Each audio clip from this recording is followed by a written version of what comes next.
The world is full of strange stories.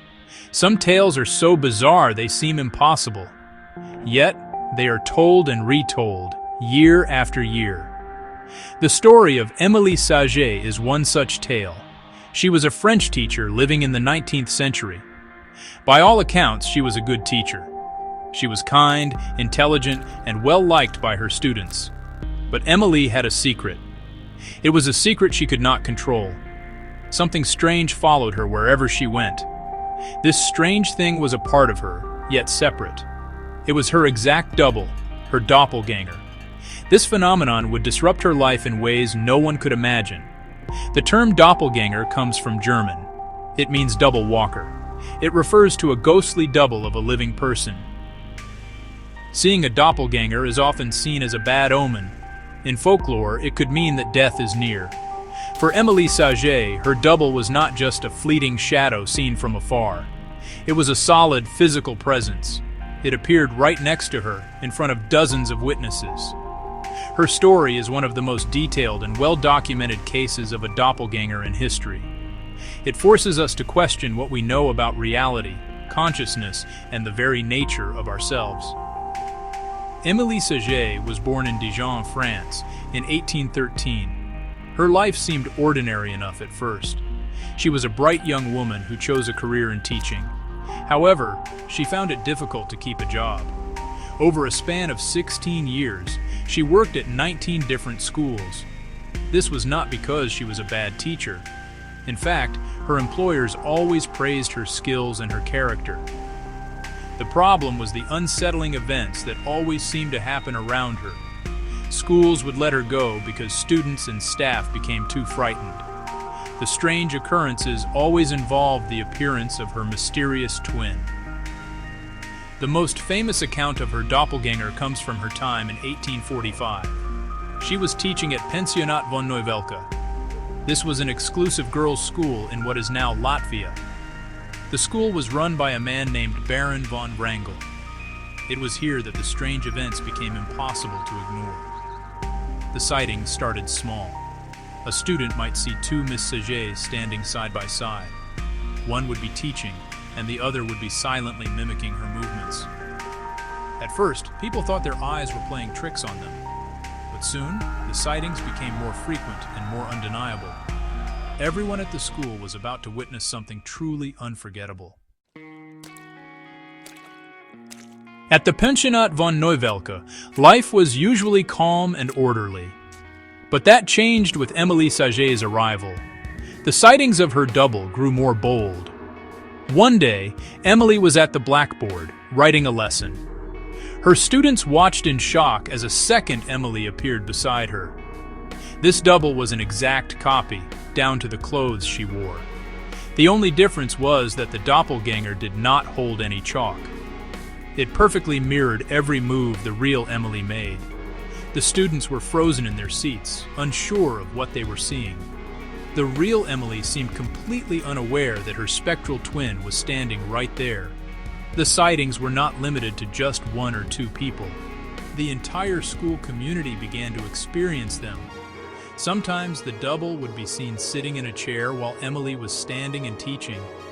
It appeared solid and real, not like a ghost.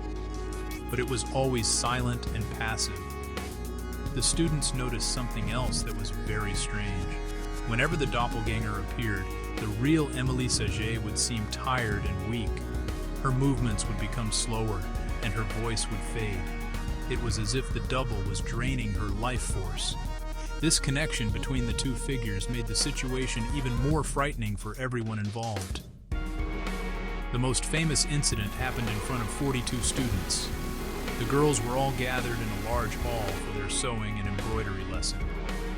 Emilie Sagée was not with them. She was outside in the garden, picking flowers. The teacher supervising the girls left the room for a moment. As she did, the students looked toward her empty chair. To their astonishment, they saw Emilie Sagée sitting there. They knew the real Emilie was still in the garden, clearly visible through the window. Yet here was her perfect double, sitting calmly in the teacher's chair. The students were terrified, but also curious. Two brave girls decided to approach the figure. They They wanted to see if it was real. As they got closer, they described a strange resistance in the air, as if they were pushing through thick cobwebs. One of the girls reached out and touched the phantom. She said it felt like the texture of a muslin or crepe fabric. The figure then slowly vanished, fading away into nothing. At that exact moment, the students watching the real Emilie in the garden saw her stumble. She seemed confused and exhausted. When asked later what happened, she said she had a sudden urge to go inside and watch over the girls in the sewing room. What could possibly explain the strange case of Emilie Sagée? For those who witnessed the events, a supernatural explanation seemed most likely. They believed they were seeing a spirit or a ghost. The idea of a doppelgänger, a living person's spectral twin, was a well-known concept in European folklore. These stories often describe the double as a harbinger of misfortune or an entity from another world. The teachers and students at the school were deeply religious and superstitious. For them, the silent, mimicking figure was evidence of something beyond a normal, scientific understanding of the world. It was a haunting of a different kind. Another way to look at the case is through a psychological lens. Some theories suggest that what the students saw was a form of mass hysteria. This is when a group of people all experience similar physical or emotional symptoms in response to a shared stress. Perhaps one student imagined seeing a double, and their fear and belief spread to the others. The story could have grown and become more dramatic with each telling. However, this explanation is difficult to apply to the Sagée case. The sightings were detailed, consistent, and involved many different people over a long period. Not everyone saw the double at the same time. A more modern idea connects the phenomenon to theories about consciousness. Could Emilie Sagée have been unconsciously projecting a part of herself? This is similar to the concept of an out-of-body experience. Some researchers in the field of parapsychology call this phenomenon bilocation. It is the supposed ability to be in two places at once. According to this theory, the doppelganger was a physical projection of Emilie's own mind. This would explain why she felt weak and drained when the double appeared. Her energy, both physical and mental, was literally being split between two bodies. It was her own consciousness creating the phantom. The story also mentions that Emilie herself never saw her double. She only knew about it because of the reactions of others. She would notice people staring at her in fear or confusion. She would also experience the strange fatigue that came with the appearances. Imagine how terrifying that must have been. She was being haunted by herself, but she couldn't even see her ghost. This lack of control over her own strange ability made her life very difficult. It was the reason she could never stay in one place for too long. People were simply too afraid of what they could see and what she could not. Despite the incredible details, the story of Emilie Sagée eventually came to a familiar end. The parents of the students at Pensionat van Novelki became worried. They did not want their children exposed to such frightening and unexplainable events. One by one, they began to withdraw their daughters from the school. The school's reputation was at risk. The Baron von Wrangel, though sympathetic to Emilie, had no choice. He had to let her go.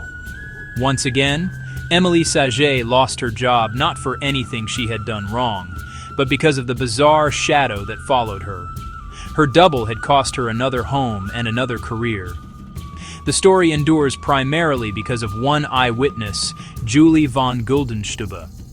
She was one of the students at the school and later recounted the entire story to the writer Robert Dale Owen. He included it in his 1860 book, Footfalls on the Boundary of Another World. Guldenstube's account was detailed and came from a credible source. She described the events with clarity, giving the tale a sense of authenticity that many ghost stories lack. Without her testimony, the strange case of Emilie Sagée might have been forgotten. It would have become just another whispered rumor instead of a classic paranormal case. The tale of Emilie Sagée continues to fascinate us today. It speaks to a deep, primal fear about our own identity. What if there was another you? a version of yourself walking around living a life you cannot control. The story taps into our anxieties about who we are. It blurs the line between the self and the other, the real and the imaginary. Emilie's doppelganger was not an evil twin in the traditional sense. It did not try to harm her or replace her.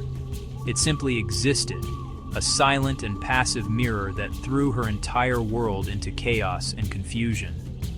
Ultimately, the legacy of Emilie Sagée is that of a chilling mystery. It is a story of a woman haunted by her own self. Was it a spirit, a psychological projection, or something else entirely? We will likely never know for sure. The lack of a clear answer is what makes the story so powerful. It stays with us, a lingering echo from the past. It reminds us that there may be aspects of our own consciousness and the world around us that we do not fully understand. The unsettling image of the two Emilies, one real and one a shadow, remains a powerful symbol of the unknown.